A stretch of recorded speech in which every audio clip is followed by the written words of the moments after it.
A few days ago, our president, theoretically the strongest political person in the world currently, whether we like it or not, retweeted, as you're all aware, 3 videos, all of them derogatory towards Muslims, all of them inciting fear in the broader public against Islam and Muslims.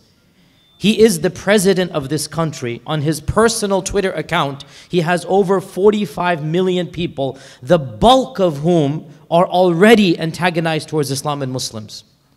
And this person, rather than bringing about peace, rather than bridging gaps in cultures, exacerbates a very tense situation by propagating 3 videos, 2 of which are completely false. 2 of which have nothing to do with us. There was a fight that somebody videotaped, and then somebody falsely said one of the people was a Muslim migrant attacking, a local person, whereas it turns out both of them were, from that ethnicity or whatnot. Another was a complete fabrication. The third was an isolated incident where one crazy Muslim did something, and then he said, this is the religion of Islam. The same day, in Sweden, a member of parliament, an elected, essentially senator, said in a public lecture that Muslims are not fully human. Muslims are not fully human. While all of this is going on, Ofsted, which is the largest and the most authoritative branch of the British government that deals with regulations regarding schools, issued a decree that every muhajjiba girl that would come to any public school would have to be questioned. Was she being forced by her parents to wear that hijab? This was enacted by Ofsted, alhamdulillah, 2 days ago. Because of great pressure, they lifted it. But it was going to be enacted that every single muhajjiba girl, 7-year-old, 5-year-old, 9-year-old, every girl would have been questioned by superiors. Was she being forced? By the way, no one would have questioned a girl if she came in a miniskirt. Are you being forced to wear that? No one would have questioned a girl if she wore any type of clothing. But if she's wearing haya, if she's wearing dignity, if she's wearing decency, she would have been questioned. Are your parents forcing you to do that? And I can go on and on about so many legislations that are being passed, or false videos being spread, or the paranoia that we're currently witnessing against our religion. And brothers and sisters, believe me, all of you, you know me. My speciality is aqidah, it's tafsir, it's seerah. My speciality is the religion of Islam, the classical sciences. I would much rather restrict myself to those than come and talk about these other things. Because honestly, these things are somewhat terrifying, they're depressing. But the only reason I'm here today, I just caught a flight today, I have another flight in 2 hours. The only reason I'm here is that, in my humble opinion, brothers and sisters, every Muslim needs to understand we're living in very dire situations and circumstances. We're living in a time and a place where, unless we take action, the next stage might be very, very terrifying, and we ask Allah's protection. Those who don't study history are doomed to repeat it. And frankly, many of us have not studied history. Many of us have not studied what happened in Nazi Germany, not in 1941 when the Holocaust took place, but in 1921, for 20 years that led up to the Holocaust. Because you cannot get a Holocaust, you cannot get mass incarceration of Japanese Americans that took place again in the 1940s without a sustained, systematic campaign to dehumanize a group of people in the broader public.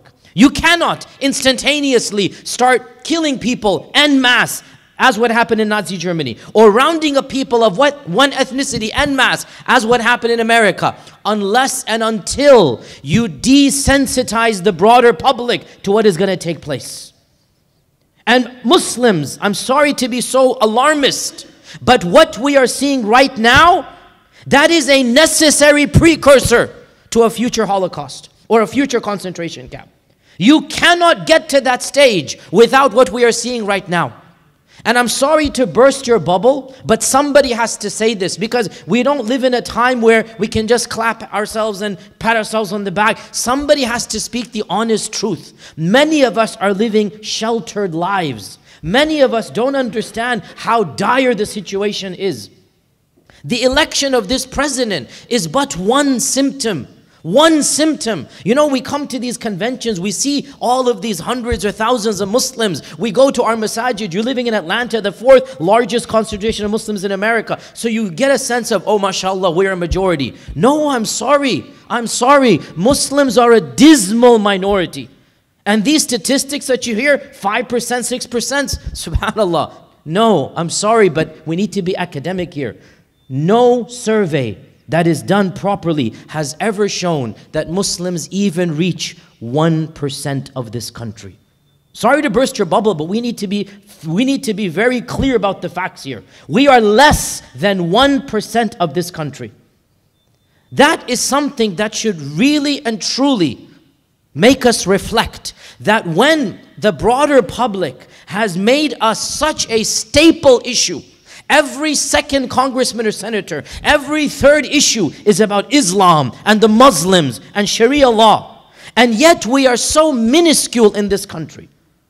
That is a precursor, may Allah protect us, to something that I don't even want to mention or verbalize. So unless and until we understand that our children and grandchildren are under threat, physical threat, unless we understand that our safety, not just our iman, which of course is always under attack, but the physical safety of us and our children is on the line, and each and every one of us has to do what we can, then subhanallah, if we don't help ourselves, who else is going to help us? And that is why today, I'm not going to speak to you as a sheikh, as an alim, as somebody who knows the tradition. No, allow me to speak to you as a professor, as somebody who's going to teach you a little bit about history, about what happened. I'm going to give you an example today about what happened in this very land. This very land, barely 70 years ago. And that is the mass incarceration of Japanese Americans. Most Muslims are vaguely aware of this, but we don't really quite understand. And I'm going to basically go over 3 basic points. Number 1, brief history of what happened to the Japanese Americans and how that took place. Number 2, the psychology of why the broader society and politicians are making us an issue. And then number 3, what do we need to do from a worldly perspective? Obviously, from a religious perspective, that's a different lecture. Iman, taqwa, relationship with Allah, that's very important. And nobody should ever trivialize that. And that is there. But things don't happen just when we go to the masjid. You need to do something beyond the masjid. You need to do something beyond dua. Dua is important. Salah is important. But even miracles, you need to do something to get them. So very quickly today, and time is limited, and I am not exaggerating. I have literally from here, my bags are in the brother's car. As soon as I get off the stage, I'm going to go to the Atlanta airport and fly away. I literally come to these places because I strongly believe that Muslims need to hear the truth in a manner that, not to terrify anybody, but to make us think a little bit more critically. Firstly, knowledge. Secondly, psychology. Thirdly, what we can do. As for knowledge, one incident to help illustrate, to help you understand what is going on. I already said, you cannot mass incarcerate 100,000, 200,000 people without what? A systematic program to dehumanize that group. The Japanese Americans who were incarcerated in the 1940s, up to 500,000, 250,000. 250,000. How many Muslims are in Atlanta, by the way? Roughly. 6. Whole of Georgia, 150. So more than the Muslims of the entire state were rounded up. And by the way, you know, we just say these words, rounded up. Do you understand what it means to be rounded up? In the middle of the night, military police uniforms. The army, not the police, sorry. The army came knocking on the doors of the Japanese Americans. And Japanese Americans, by the way, were also decided by quota laws. What percentage of your parents were Japanese? What percentage of your grandparents were Japanese? And who told the army where these people live? Their neighbors. Their neighbors called up a hotline, said, oh, we have a Japanese next to us. We have a Jap next to us. They had derogatory terms. And the army would come, knock on your door, say you have 20 minutes, pack your bags, you're going. You and your wife, your kids, everybody. No choice. throw in a van, be thrown in this prison, basically an open-air prison, for 4.5 years, not knowing how long you're going to be there, not knowing whether you're going to be executed the next day. You're literally, everything stopped, your job, your career, everything. This was here in America, by the way. Many of those people that were in those camps are still alive. Some of them are one example, there's a famous Hollywood actor who played the George Takei in Star Trek, sorry. He was of the concentration camps. You have videos of elderly men and women after the Trump ban on YouTube saying, look, we're not going to allow this again. This happened to us. Meaning they're still alive. We're not talking about, 200 years ago. This is 1 generation ago. And by the way, this incarceration was fought legally on multiple levels. Finally, one case reached the Supreme Court. In a very famous landmark ruling, the Supreme Court said it is permissible and allowed in extreme circumstances to suspend the law. The Supreme Court of America made it legal to arrest without any charge and imprison in these concentration camps without any crime those 250,000 people simply because one of their grandfathers or grandmothers had been Japanese, 1/4. They had laws to decide how much is Japanese, simply because one of their ancestors was Japanese. And it was only later where the Supreme Court apologized, the government apologized, Congress apologized, the president apologized. This took place decades later. Didn't help the people that were actually incarcerated. Now, as I said, that did not come out of the blue. It took over 50 years of dehumanizing another race. It began, believe it or not, in the 1890s. 100 and something years ago, Americans were not scared of Muslims, of Arabs. Believe it or not, 120 years ago, there was another scare. And they called it the yellow fear. I'm not making this up. This is true, you can look it up. The yellow fear. The fear was against which race? The Chinese. Why? Because tens of thousands of Chinese workers came to America legally, and the whites basically went into a panic. Oh my God, all of these people are coming. And they called them the yellows. This is a derogatory term they called them. And by the way, these hard-working individuals, they took jobs that Americans did not take. What was the main job that the Chinese did? Who knows? Build the railroads. The infrastructure of this country, the railroad infrastructure, was built by the Chinese Americans. For the most manual labor, for the cheapest price, the most efficient, they did the job. But broader society rebelled. Broader society said, oh my God, all these people are coming. Different race, different religion, different ethnicity, different language, different culture. And their numbers were nothing compared to the broader public. What is 20,000 compared to the broader public of America? But that fear was hyped up. It was exaggerated. And what happened? Number 1, social media campaigns against Chinese Americans. Social media was not Facebook. Back then it was newspapers. Back then it was publications. Back then it was books. Back then it was gazettes. Gazetteers would be distributed. And smear campaigns were directed against Chinese Americans. Publications began drawing Chinese people in very derogatory terms. Exaggerated, slanted eyes and the Fu Manchu stereotype. Those of you that know magazine, the childhood, Marvel Comics Fu Manchu character. The Fu Manchu character, by the way, was created in the 1920s as an exaggeration of an evil Chinese, warrior, whatnot. That was, in fact, one of the tactics. Magazine articles began perpetuating negative stereotypes about the Chinese people. Their culture is different. They smelt weird. They bred like rats, one of them said. The New York Tribune mentioned, and this is from the New York Tribune. I have obviously all of these quotes, but time is limited. I can't reference all of them. The New York Tribune wrote that the Chinese are simply not a civilized group of people. They breed like flies. They don't have the basic etiquettes of cleaning. They stink. Their women are prostitutes. Their men do this and that. And they kept on using these derogatory terms over and over again. Books were written with titles such as The Yellow Fear, The Attack of the Orientals.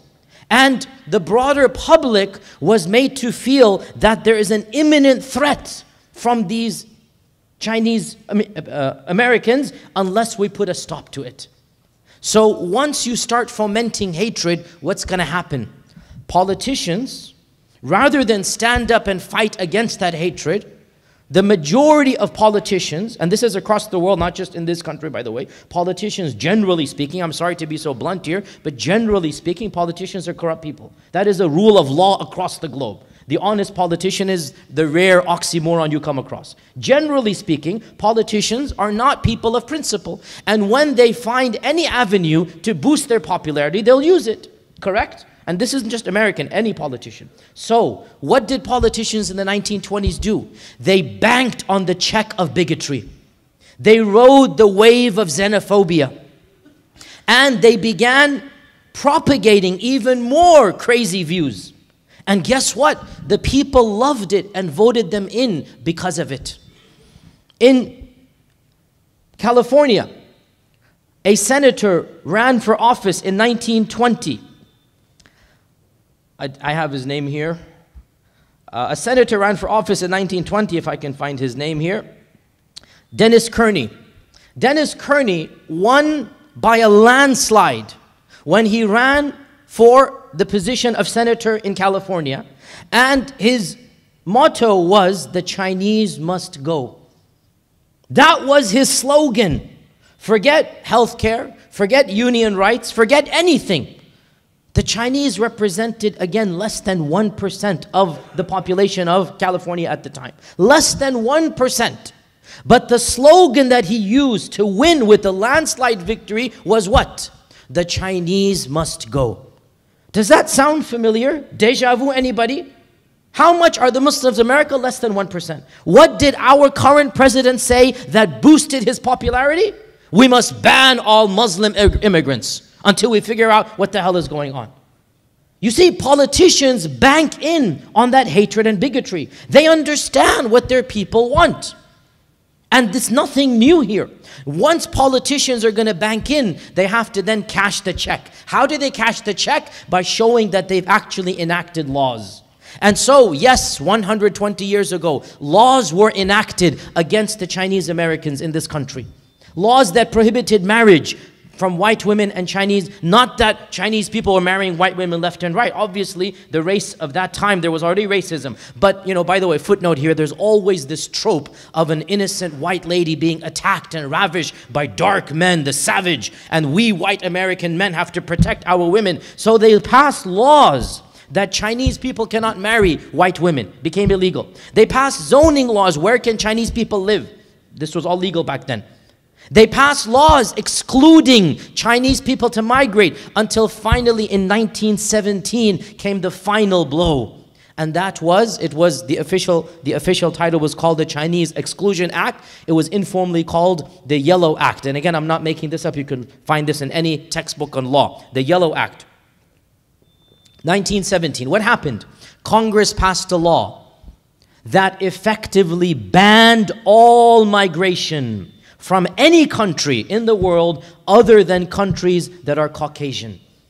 Italy, France, Germany, Ireland. And that's why the stereotypical American immigrant that came here in 1920 and 30, they're coming from white-skinned Caucasian European countries, right?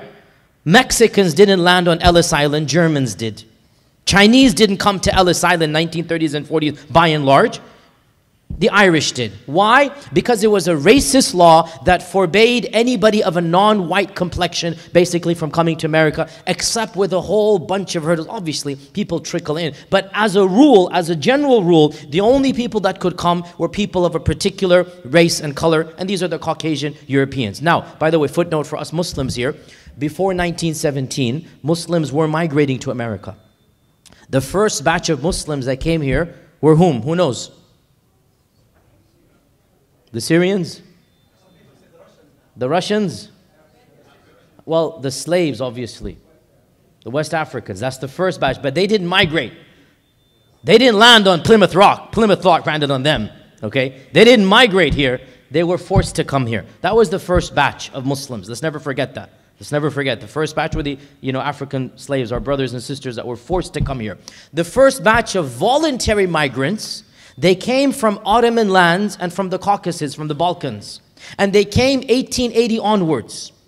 And the first mosques that were built by these immigrants, and they were from Ottoman lands, from what is current Syria, Lebanon, Turkey, the Balkans, some of them from the Soviet Union, some small groups of Indians came. They came in small batches, in the tens of thousands, and that trickled down in 1917, it stopped. Because of this act. However, the government did not intend to ban Muslims. Their intent was to ban the Chinese, but we were a secondary casualty, right? Because when you're going to prohibit everybody except the Caucasians, so obviously we are also banned, even though it wasn't intended at the time. It wasn't a major threat at the time. We were not really in those numbers that they're concerned about us. And that is why from 1917 until 1963, Muslim immigration was barely a raindrop, a trickle. Hardly any Muslims came during that time frame. If you ever meet a Muslim who migrated before 1963, they have a very interesting story. Okay, because from 1917 to 1963, what happened in 1963? Ted Kennedy repealed the Yellow Act. Go Google this. Ted Kennedy's repeal of the Yellow Act. The Yellow Act of 1917. Ted Kennedy, the Kennedy, the brother of the JFK. Ted Kennedy repealed the Yellow Act in 1963. That's when, after that time frame, you could come here in the 70s and 80s if you were a student or whatnot. And that's where most of you, almost all of us, my father came, most of you, some of you came in the 80s, some of you, you're born here, your parents came. They came because the Yellow Act was repealed. Remember that.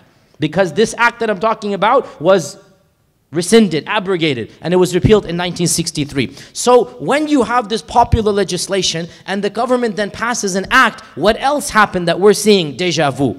When America began preaching this hatred of the Chinese, other Western countries latched on. New Zealand, Australia, Germany, England, they all began an anti-Chinese campaign. Even though there were no mass migrations from China to England. But Western culture found it convenient to scapegoat this group of people and to create a common enemy that would unite them, because the enemy of my enemy becomes my friend. So when you create an enemy and all of you agree, that's the bad guy. So there's a camaraderie between all of you now. And another thing that takes place, it's called the echo chamber effect, or psychologists call it the confirmation bias. When you hear what you already believe, it makes you certain that what you believe is true, even if the source is ridiculous. It doesn't matter. Fox News is a classic example. When you keep on perpetuating the same lies, the people begin to believe it. So when Americans hear, oh, Australians are also saying the Chinese are bad. When the Australians hear, oh, people in England are saying the same thing. When the British hear, oh, the Germans are saying the same thing. That's a confirmation bias, an echo chamber. It becomes amplified amongst everybody. And we see this taking place again right here and now. Every Western country without exception is talking about Islam, Sharia law, women in Islam, homosexuality in the Sharia. Every Western country without exception has made this a major issue. The French parliament is debating the burqa and then they ban it. The Belgian parliament debates the niqab, even though there are barely 400 women that wear the niqab. I calculated 0.000001% of Belgium wears the niqab. And the parliament debated the niqab. What an important issue when 0.00001% of your population is affected by it. And they banned the niqab. Switzerland has a grand total of 4 mosques with minarets. 4 mosques. And the Swiss parliament passed a bill that banned the construction of mosques with minarets. What is going on here? Confirmation bias, echo chamber. When one group begins, the other groups follow suit.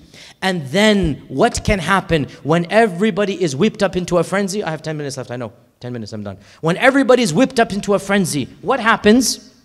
What happens? Then the legislation begins. Then the legislation begins. And what is that legislation? In Nazi Germany, you know what that legislation was. And I didn't talk about that, by the way. In the 1920s, the Jews were dehumanized. In the 1920s, the caricatures that are being given of us in the media, they were given of Jews in Germany. They are a fifth column. They're out to destroy you. If you don't take care of them, there will be nothing but Jewish law in Germany. And Americans actually believe, many of them, that unless they stop us, Sharia law is going to be enacted here in America. Look at Fox News. They're terrifying their own people. And I say this clearly, they are the real terrorists because they're spreading terror amongst the population. They're terrifying their own people and they're making them believe the Muslims are going to come and kill you all, behead you all, the infidels. Even though we're less than 1%. Statistically, logically, rationally. But hey, when you whip up a frenzy, you don't think rationally. And brothers and sisters, unless we stop that stereotype, unless we stop that hatred and fear, as I said, we're already seeing all of these steps. Everything that I mentioned except the final stage. The stereotyping, the caricatures, the mass media, the politicians, the laws that are being passed, the echo chamber, all of this, check, check, check, check, check. What's the next step? Rounding us up and then doing something physical. And we're just sitting here as if nothing is going on. And that's why I am here today, brothers and sisters, because I genuinely, I'm not going to say I'm scared because that's Allah Azza wa Jalla, but I am worried. And the wise person worries. I am concerned for my safety and the safety of my children and the safety of your children. Those who don't learn from history are doomed to repeat it.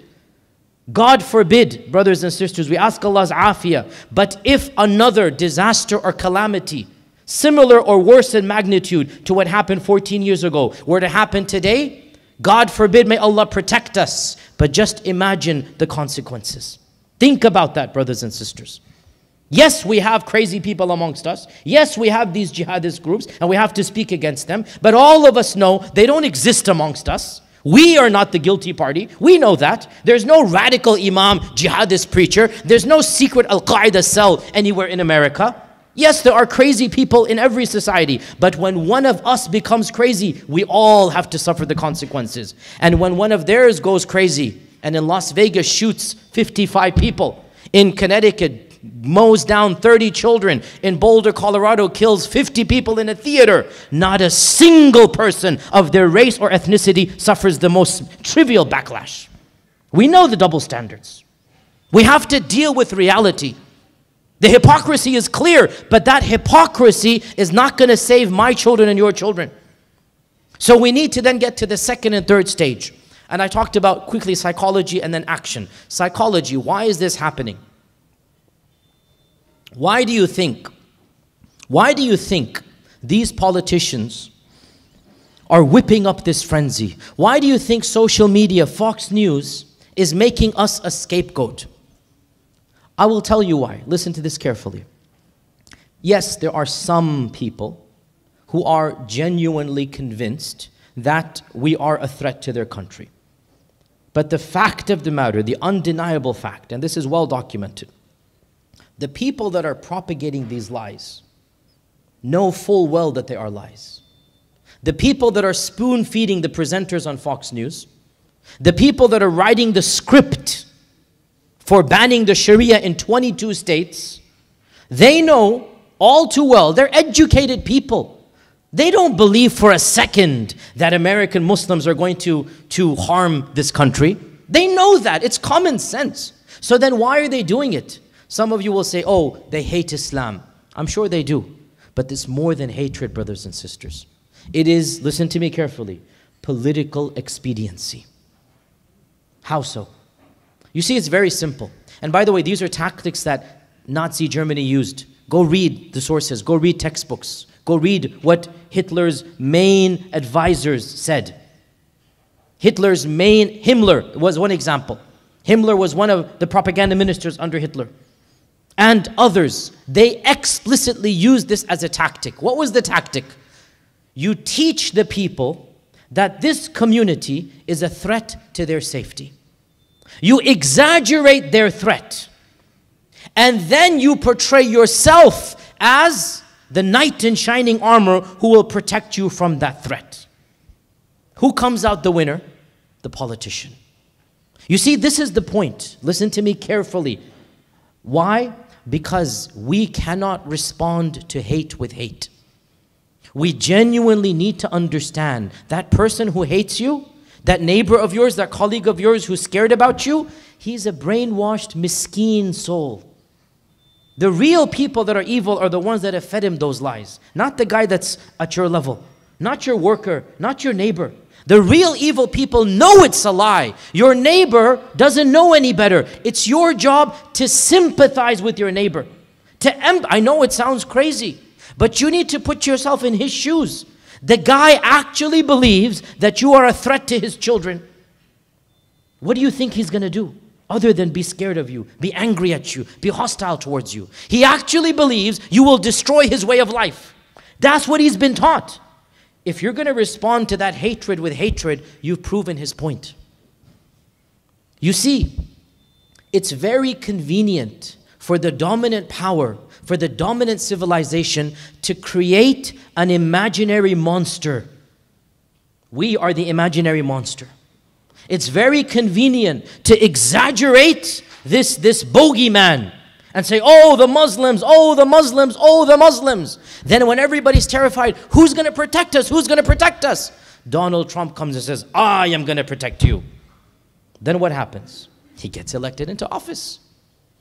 I mean, Muslims, I'm sorry to be so blunt here. Do you really think that Donald Trump, whose business partners are rich Saudi playboy businessmen, who deals with the Muslim world all the time, he doesn't know any better? Do you really think that he did not know that General Flynn would flip on him 2 days ago? And so 4 days ago, he sends out those tweets against the Muslims? Do you really think that's just a coincidence? It's distraction, brothers and sisters. Distraction, plain and simple. Look at your healthcare. Look at your economy. Look at your debt. Look at your education system. Oh, the Muslims are coming. The Muslims are coming. It's distraction. And it works amongst the uneducated masses. Are you guys following me here? It works, and we see it at work. So our job is not to respond to hatred with hatred, to bigotry with anger. It's not going to work. Our job is to understand these people have literally been brainwashed, and our job is to deprogram that, brainwash them, to get that fear out of them. And the only way we can do that is to genuinely empathize. Put yourself in their shoes and see that from their worldview, all of this is going on. You need to then make it different. So this leads me to my final. So the psychology was very simple, brothers and sisters. It's a vicious game of chess. And those of you who play chess, you know, sometimes you have to sacrifice a pawn in order to protect the queen or the king. Okay? The politicians are using us as a pawn. We are a pawn in a vicious chess game. I'm sorry to burst your bubble. The reason they're doing this is not because they hate Islam. That's not the main reason. The reason they're doing this is because it is convenient for them politically. It's because it empowers them in office. It allows them to be distracted from all of these scandals, from everything that's happening. It allows them to create a distraction and concentrate on things that they want to do while the population thinks of something else. And unless and until you understand that, we're going to continue thinking, oh, they're doing this because they hate us. And no! We're not that significant that they're going to hate us. We're too small in this country to pose a real threat to them. But it is a convenient distraction, which leads me to my final point, and then inshallah ta'ala, I will ask your leave. The final point is very simple. What can we do? Now, what can we do is two talks. Number one, religiously. Number two, from a worldly, dunyawi perspective. Religiously, what can we do? I have given dozens of khutbahs about that. Yaqeen, ikhlas, tawakkul, sabr, dua, all of these dhikr, that's all there. Been there, done that. You need to listen to those, and all of your imams and preachers are talking about that. And I'm not saying this to trivialize, but that is a necessary component. But it's not the only component, brothers and sisters. Even miracles of Allah, you have to do something. When Musa was standing at the Red Sea, Allah didn't just say, okay, just stand there and close your eyes and make dua. Allah said, take your staff and hit the Red Sea, then the miracle is going to happen. When Maryam is giving birth, she is hungry, she is thirsty. Allah didn't say, okay, wait there, I'm going to cause dates to fall from the sky. Allah said, shake the tree, then dates are going to fall. Even miracles, you have to put in the effort. So yes, religiosity is essential. And I've spoken about that in many lectures. The question is, after religiosity, what else can be done? I'm going to mention 2 or 3 points and then inshallah I'm done. Number one, the most important factor that every one of you needs to understand. Your circle of influence, your sphere of impact, only you can stand in those shoes. Your friends, your colleagues, your co-workers, your neighbors, nobody else in the world has that circle of influence other than you. They're not going to come and listen to Yasir Qadhi's khutbah. They're not going to come and listen to your local imam. They're not going to, no, you are their main conduit to Islam. You represent to them Islam. If you fail in representing Islam to them, then Islam has failed in their eyes. In their eyes.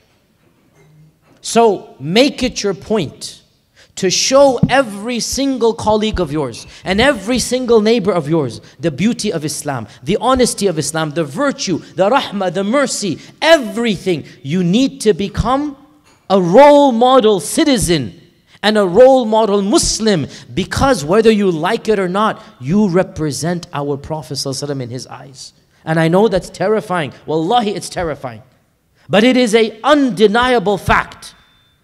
And if you can impress that individual with your akhlaq, then Fox News has no power over him. And I say this so many times. Our Prophet ﷺ was known as As-Sadiq before he was ever known as An-Nabi. He was called Al-Amin before anybody ever called him Ar-Rasul. Akhlaq speak louder than theology. Akhlaq speak louder than creed. Akhlaq speak louder than anything you believe. So make your akhlaq the best amongst your friends and colleagues and co-workers, and make it a point to do it for the sake of Allah, and Allah will bless you to do that. That's point number one. And honestly, that is the most important. Point number two, you also need to understand, and I need to understand, that Islam is more than just rituals and ibadat and theology. There is a social aspect of our religion that necessitates that we stand up against injustice across our societies. Our Prophet ﷺ, from the very early, and I've spoken about this again in my seerah and in many lectures, from the very early message of Islam, he spoke out against female infanticide. Did he not? Did he not? Is that a theological issue or a moral issue? Moral issue. From the beginning of Islam, he spoke out against racism. Think about that, racism. I have a whole lecture about this. He spoke out against racism in this first year of the message of Islam. Now, somebody would have said, well, racism can wait till the end. Let's get the Quraysh on board first. But no, racism is a moral issue. He spoke out against economic injustice, and I have a lecture about this as well, about the issue of hilf al-fudul and whatnot. Point is, we as an American Muslim community need to take a vested interest in our broader society around us. Crime is an issue that everybody should be concerned with. Hunger on the streets, homelessness, women's shelters, the healthcare system, the education, the pathetic schools. If 0.1% of our national budget, as is used to spend, what is our budget of, is it 60 trillion or something? I forgot right now. The amount that we spend on wars, if 0.1% were to be spent on our schools, it would increase the efficiency of our schools by 1,000%. 0.1% that we spend on wars if we were to spend on schools. Now, imagine if in the public eye there was an advocate that's angry about how bad Atlanta's schools are. And he comes on TV, he's doing protests, and his name is Abdullah with a beard, or her name is Fatima with a hijab. And they don't bring in Islam. But Islam is demonstrated because they're concerned about the poor level of education. You see, the problem comes for many of us, local causes are simply not Islamic. I'm just going to be blunt here. When we raise funds for Syria, Palestine, Kashmir, Timbuktu, Botswana, mashallah, tabarakallah, money flows in. And I'm not saying we shouldn't donate. Let's donate to that. But when we want to raise funds for a local soup kitchen, Want to raise funds for a local shelter for women. Raise funds for a local cause. SubhanAllah, money just dwindles out. As if there's nothing to do with us. To put it simply, if the broader community does not see you as being a part of it, then why should it help you when you need its help? Simple as that. And by the way, I'm not doing this just because we want their help. I'm saying as a religion of Islam, it is a part of our duty to be a part of our society and to speak up against the ills that are taking place. Currently, we're witnessing these Black Lives Matter, movement, police brutality. Muslims, unfortunately, by and large, are not playing a major role in these things. They should, because it is an issue that affects all of us, and we should speak out against that injustice. So that's the second point. Third and final point, and obviously ties into this, we will fight the system within the system, using the system, which is the American way of things. Sometimes we will fail. We have failed on occasion. We have failed on occasion. Some of our brothers and sisters are languishing in jail, and they shouldn't be, right? And we all know we don't want to defend a real terrorist, an actual person who wants to harm people. Khalas, lock him up, throw him behind bars. But what we're angry at, and all of us know this, is the fact that many people are targeted who are not terrorists. Many people are framed. This imam in Florida is a classic example, and you don't know much about him because, again, his story, I met the sons. The more you hear, wallahi, it is a distressing situation. He's 78 years old, he's half blind, he's a diabetic, and he's on the phone, and he's using the word Taliban. That's it. That's it. And he's giving funds to a madrasa of orphans in his village, in the Swat Valley of basically Pakistan, attached to Afghanistan, right? And they sent in informants, they staged, they this and that, and he didn't understand everything, and they put him up, and they set him up, and they gave him life in prison, and he's now languishing in jail. 78-year-old man, taken away from his family and children, doesn't even speak English. The whole trial was about translations of Dari and Pakhto into English and how they mistranslated it. This is the reality that we weren't, unfortunately, able to help the gentleman, but his sons, alhamdulillah, are all out. The 3 sons are all out, alhamdulillah. Have some success, okay? Another case, again, I can go on and on. And again, the reason I'm here, it's not my speciality, but wallahi, imagine, may Allah protect me and you. Imagine if that was you. Imagine an innocent phone call is twisted. And that is exactly what is happening across this country. Things that are completely innocent. I can tell you about. Can you believe, I'll just give you one example, and I kid you not, wallahi, this shows you how evil and crazy these people are. In one particular trial, they translated something as a nuclear bomb. And the brother's like, what is this? And I swear to you, you know what it was? You know what it was? It was the book Riyadus Salihin by Imam al-Nawawi. And al-Nawawiyya, right? It can be translated as nuclear. And so they took Nawawi, the guy doesn't even know Arabic, or he's intentionally doing it. And he translates Nawawi as a nuclear bomb.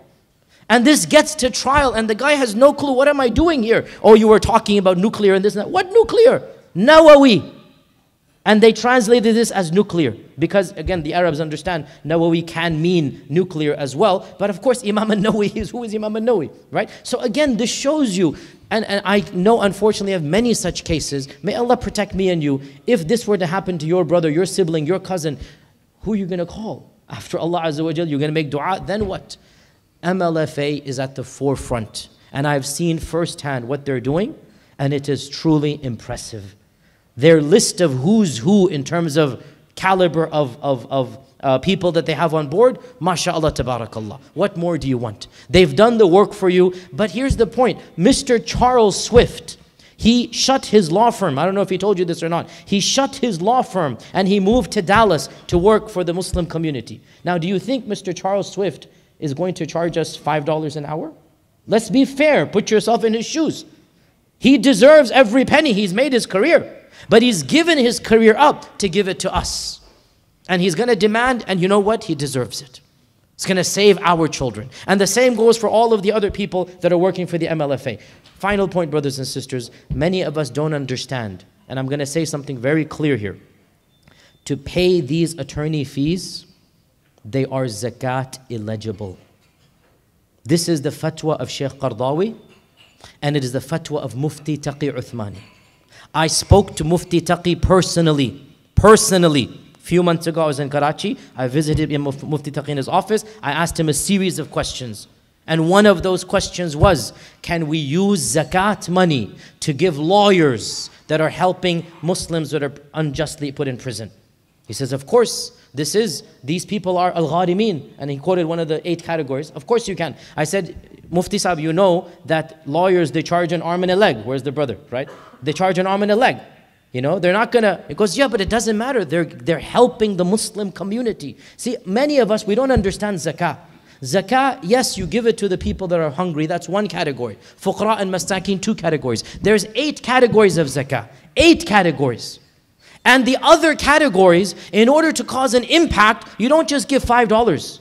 Mu'allafati qulubum, another category. You give a massive amount to save Islam. And the same goes for these types of cases. It is permissible, brothers and sisters, to give zakat money to the lawyers that are defending these cases. Why? Because one case will have an impact across the country. One case will secure the right for 6 million Muslims. Do you think that that's a joke? That is our protection. And that's why fuqaha and ulama, not ignoramuses that don't know anything and they think they know fiqh. Real fuqaha, they understand you can give zakat for these types of cases. And this is the fatwa of both Sheikh Qardawi and Mufti Taqi Uthmani. And frankly, it is the fatwa of anybody that has a knowledge of fiqh. I don't know any scholar, by the way. I don't know any scholar who would say you cannot give zakah. Any real bona fide scholar, not somebody like me or you or average graduate, real alim at a global level who understands the situation is going to say you cannot give zakat for this. So may Allah Azza wa Jal open our hearts and minds to help this organization and to do what we can.